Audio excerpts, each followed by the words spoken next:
Alrighty guys, we're doing another quick 5-minute video giving you an update on how we're going for getting the sheep and everything. So today we decided to come out and do our fencing, our primary fencing. We've got all of the fence for the first area set up. We just have to put in a few more of the fence ties on the posts.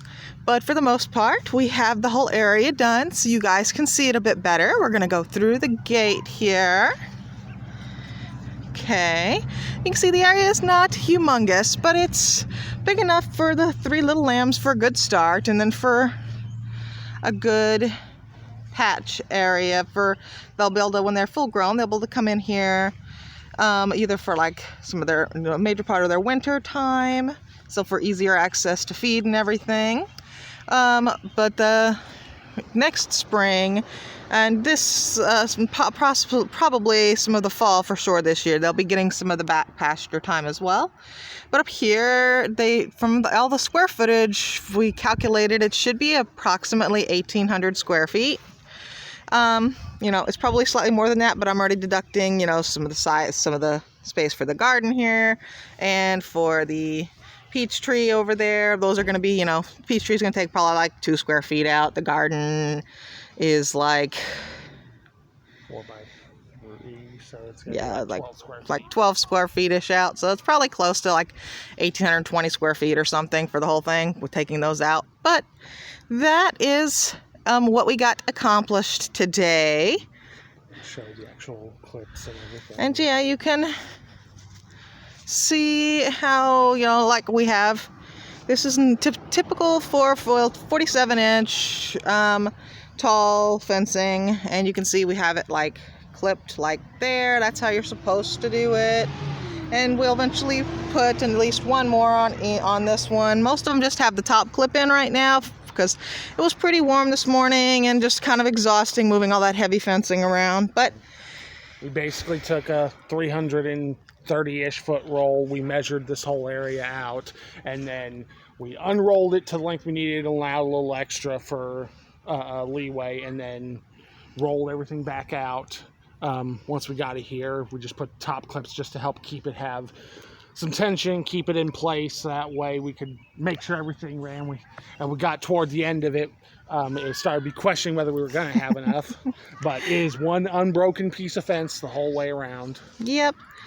So yeah. Right now I said the first one has all 3 ties. A couple of them have 2. Most of them just have the 1. While we can, because that's just busy work getting a few things done. As long as we had everything actually in place, so that way they'd stay there and we keep some tension. It was easy to run the whole thing around. Especially once we took that roll, we cut it down towards about half the weight. It was easier to manage. Yep. Basically, we just stretched it out in the driveway because the driveway was like 75 feet. So we were able to roll and unroll as needed. But I just wanted to show you guys the updates on the sunflowers. You can see that we got lots of them that have decided to go ahead and bloom, and we have several more that are going to bloom. You can also see there's lots of little butterflies or moths hanging around because I have let several of the radishes. Oh, look, there's a little honeybee. But several of the radishes I have let go to flower.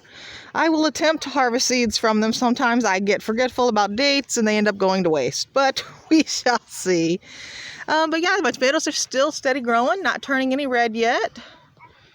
So yeah, you can see the butterflies just hanging around here. So they look more butterflyish than mothish, I'm assuming, but I can't ever be sure. Mm-hmm. Hopefully we'll have some rain in the next little bit. All this will start growing and everything inside the fence. I'm just not going to mow. I'll just mow the areas in front and around it for that, and then we'll let this grow up so that way they have a bit more to chew on. We're going to put some better seed down. For sure. Once it comes in. We've got 2 weeks and a day before we go pick them up on the 16th, unless something weird happens to prevent us. And they will be getting picked up, and this will be their first home for the first, weeks to months, depending on how much they decide to eat and how well it grows and everything. But it's supposed to rain tomorrow, so that'll definitely help some growth. Hopefully July will be wetter than June, even though that would be abnormal, but June was very abnormal. But that is pretty much it, guys. So you got to see the wolf-a flock next chapter here. So the fence is pretty much done. Just a little finishing work to do there. Yep. But we've got that taken care of today, and that is our 5 minutes. So you guys have a great rest of your day. Bye.